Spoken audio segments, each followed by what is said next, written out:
Thing you want to do is get the dog used to being able to put their nose through the hole. So holding a treat through the hole there, Walters is very excited to get the food, and then simply take it off and reward the dog. Just getting them used to putting their nose in something is going to make it a lot easier when it comes time to attaching it. Pop it on, do this a couple of times until your dog's feeling a little bit more confident. And then the third time we're actually going to pop it on. And then we're going to grab the two straps from left and right and go up. There we go, nice little click right above the ears. Now the fitting we want is for, poor Walter wants the treats that are on the floor now.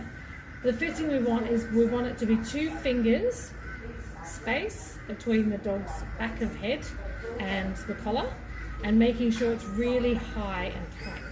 That's the important part. Now the part on the nose, this dog's really good and kind of used to having things on the nose. So we're fairly relaxed, but for a new dog, we want to make sure that we're rewarding consistently while this is on. They might decide to try and get it off, chuck a little bit of a tantrum, or just quite well versed in it and quite comfortable. Keeping the food and rewarding. Now the front part of the nose, we want to make sure that that's not loose enough to slip off the nose.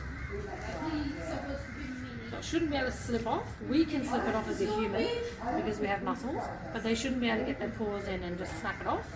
We want to make sure that the bottom part, the underneath bit, is adjusted appropriately so that it's tight enough but not too tight, and it should release pressure.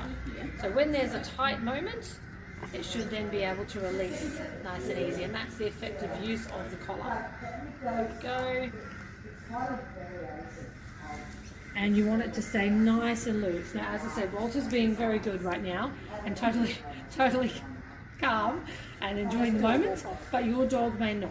Your dog may be a little bit anxious about it, having a little bit of a moment. So ensure you keep that food coming and making the dog happy.